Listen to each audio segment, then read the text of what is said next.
कुछ समय से गांव के सभी लोग बहुत परेशान थे, क्योंकि रात होते ही उनको उनकी छत पर किसी के चलने का एहसास होता। चलने के साथ पायल खनकने की आवाज भी आती, लेकिन डर के मारे किसी की हिम्मत नहीं होती कि वो छत पर जाकर देखे आखिर मामला क्या है। फिर एक दिन राजू और उसकी पत्नी सीमा सो रहे होते हैं। अजी अजी सुनिए, सोने से पहले सभी खिड़की और दरवाजे बंद कर दीजिएगा। गांव में बहुत डर का माहौल है। न जाने कौन चुड़ैल है जो लोगों की छतों पर घूमती है। कहीं वो अंदर आ गई तो? चल बेवकूफ डरपोक कहीं की, मैं ढकोसलों से नहीं डरता। अगर हमारी छत से आवाज आई तो मैं खुद जाकर उस बहरूपिये का डंडा मारकर सर फोड़ दूंगा।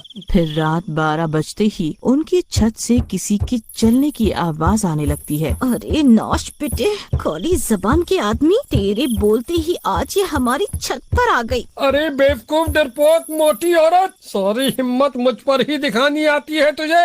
एक बहरूपिया चुड़ैल से डर रही है। अभी रुक, मैं छत पर जाकर उसे सबक सिखाता हूँ। तू भी चल मेरे साथ। ना बाबा ना, मैं नहीं जाती। मैं अपने पैर पर खुद ही कुल्हाड़ी क्यों मारूं? मुझे अपनी जान प्यारी है, तुम ही जाओ। फिर राजू छत की ओर निकल पड़ता है। छत पर पहुंचते ही राजू की आंख फटी रह जाती है। वहाँ एक बिना सिर की चुड़ैल खड़ी होती है। उसका सिर उस चुड़ैल ने अपने हाथ में लिया होता है।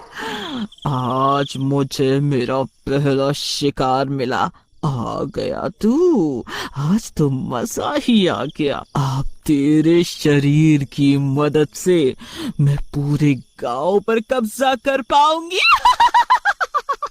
नहीं नहीं चुड़ैल जी, मुझसे गलती हो गई। मेरे बीवी बच्चों का क्या होगा? मुझे मुझे माफ कर दो चुड़ैल जी। तेरी हिम्मत कैसे हुई मेरी सैर के टाइम मेरे सामने आने की? अब तुझे तेरी गलती की सजा जरूर मिलेगी। जादुई रस्सी में बांध देती है और उसे लेकर उड़ जाती है। सीमा! सीमा! फिर उसकी आवाज सुन के सीमा खिड़की के पास आती है। खिड़की से बाहर का नजारा देखकर वो हैरान परेशान हो जाती है। वो देखती है चुड़ैल उसके पति को उड़ाकर ले जा रही है।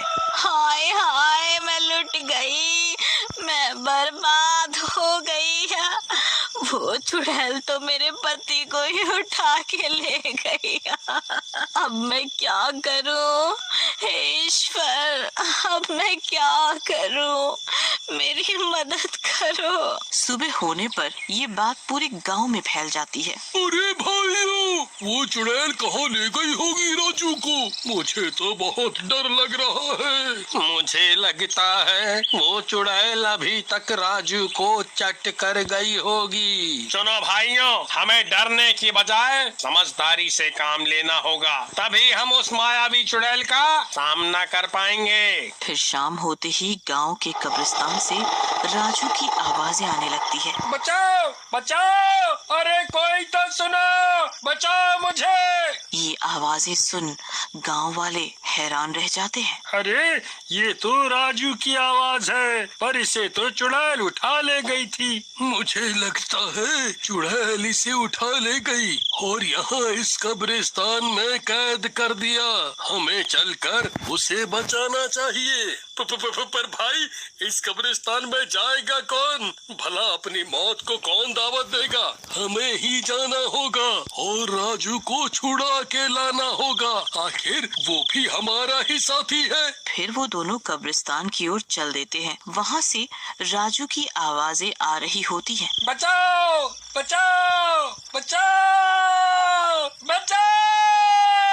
जैसे जैसे वो आगे बढ़ते हैं, उन्हें और खतरनाक आवाजें आने लगती हैं और तेज हवाएं चलने लगती हैं। भाई, मुझे तो बहुत डर लग रहा है। चलो वापस चलते हैं। डरो मत भाई, अब यहाँ तक आ गए हैं तो राजू भाई को लेकर ही चलेंगे।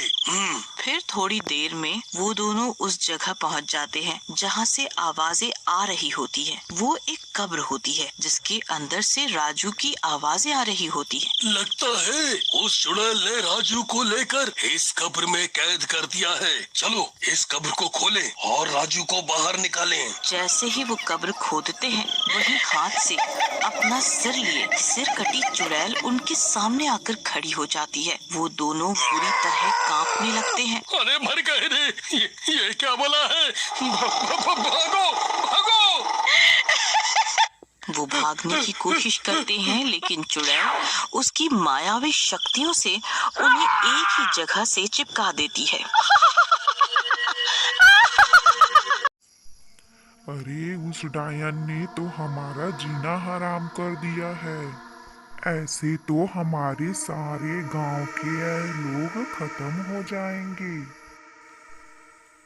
आप ठीक ही बोल रहे हैं मुखिया जी, हमें बाबा के पास अब जाना ही पड़ेगा। गांव के बाहर एक बाबा रहते थे, सभी लोग वहीं जाते हैं। सारे गांव वाले मिलकर बाबा को अपनी परेशानी बताते हैं। बाबा को चुड़ैल की साया को ज्ञात हो जाता है। बाबा गांव वालों की मदद के लिए तैयार हो जाते हैं और चुड़ैल को मारने के लिए जंगल की ओर चल पड़ते हैं। अरे वाह, लगता है कोई मनुष्य आ रहा है। तभी बाबा चुड़ैल के पास आते हैं। अरे वो चुड़ैल, तुमने बहुत सारे निर्दोषों को मार दिया, अब मैं तुम्हें नहीं छोड़ूंगा। बाबा चुड़ैल को मारने के लिए आगे की ओर बढ़ते हैं।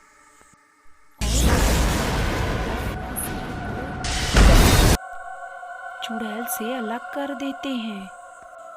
चुड़ैल का साया उस गांव से खत्म हो जाता है।